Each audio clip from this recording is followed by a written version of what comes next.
రైతుల సంక్షేమం కోసం వారి అభివృద్ధి కోసం కూటమి ప్రభుత్వం అహర్నిశలు కృషి చేస్తుందని ఎమ్మెల్యే విజయశ్రీ అన్నారు.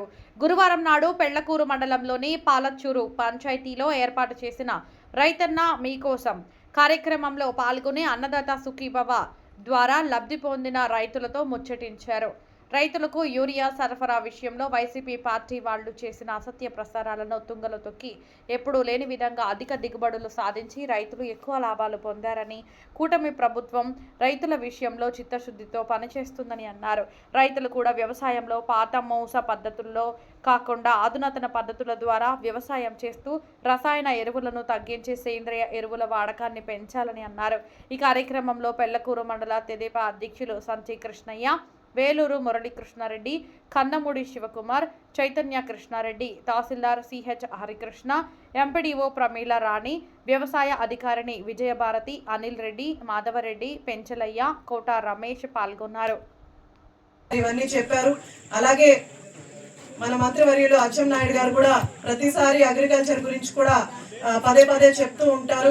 ఈ మట్టి నమూనాలు తీసుకొని టెస్ట్ చేయడం కానీ, అలాగే రైతుల కోసం మనకు ఏవైతే పరికరాలు ఉన్నాయో అవన్నీ కూడా ఈరోజు సబ్సిడీలో దొరుకుతున్నాయి. రైతు బాగుంటేనే మన రాష్ట్రం బాగుంటుందని నమ్మే వ్యక్తి మన ముఖ్యమంత్రి గారు.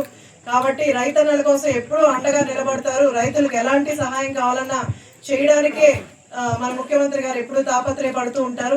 మాకు కూడా ఇన్స్ట్రక్షన్స్ ఏంటంటే, ఏదైతే అగ్రికల్చర్లో మనం కరెంట్ వేసామో అవి ఎలాంటి సమస్య లేకుండా, రైతులకు ఇబ్బంది లేకుండా కూడా చూడమని మా అందరికీ కూడా, అలాగే అధికారులకు కూడా ఇన్స్ట్రక్షన్స్ వచ్చి, అలాగే నా నోటీస్లోకి వచ్చిన ఏదైనా సరే నేను త్వరగానే క్లియర్ చేయించాను.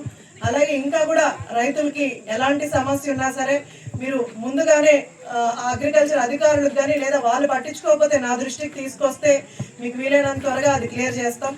అలాగే మన ముఖ్యమంత్రి వర్యులు శ్రీ నారా చంద్రబాబు నాయుడు గారు సూపర్ 6 లో భాగంగా అన్ని సంక్షేమ పథకాలు కూడా అందరికీ అందే. అలా సంక్షేమ పథకాలు ఇచ్చిన ప్రతిసారి కూడా, పోయినసారి కూడా మేము పాల్చూరుకి సుపరిపాలన తొలియాడి కార్యక్రమం కిందకు వచ్చాం. అంటే ఇచ్చేసాం కదా, వాళ్ళు ఇచ్చేస్తారు సరిపోతుంది అని సరిపెట్టుకోకుండా ప్రజాప్రతినిధులను కూడా ప్రతి పల్లెకి పంపించి మండలంలో ఒక్కొక్క పంచాయతీ ఎంచుకొని అక్కడికి వెళ్ళి లబ్ధిదారులకు అందిందా లేదా చూడమని ఆ రోజు సుపరిపాలన తొలియాడి కార్యక్రమం చేసాం. ఈ రోజు అగ్రికల్చర్ పోయినసారి కూడా మనం రెండో విడత ఇచ్చినప్పుడు కూడా అగ్రికల్చర్ అందరికీ అందిందా లేదా అని రైతన్నల దగ్గరికి పోయి తెలుసుకున్నాం. ఈసారి కూడా అలాగే రైతన్నల దగ్గరికి వాటర్ ఎందుకు సరిగ్గా రాలేదో నీళ్ళ సమస్య కూడా తీరుస్తారు. అలాగే బ్రిడ్జి విషయం కూడా మనం నియోజకవర్గంలో గతంలో అభివృద్ధి పనులు ఏది కూడా పడుతున్నారు, అందులో కూడా తప్పలేదు. కాకపోతే మనకు మీ అందరికీ తెలుసు, గత ప్రభుత్వ నాయకులు రాష్ట్రం మీద అప్పులు వదిలారు కాబట్టి దాన్ని సరి చేసుకుంటూ, ఎందుకంటే గతంలో ఉన్న ఈ బిల్స్ కూడా క్లియర్ చేయాల్సిన పరిస్థితి ఉంది కాబట్టి, కాంట్రాక్టర్లు కావచ్చు, అలాగే ప్రజలకు కావచ్చు, ఇవన్నీ ఉంటాయి కాబట్టి ఒక్కొక్కటిగా ప్రభుత్వం చేసుకుంటూ వస్తుంది. దానికి కొంత మనకు ఆర్థికంగా రాష్ట్రాన్ని నిలబెట్టడానికి కొంత సమయం తీసుకుంటుంది అంతే.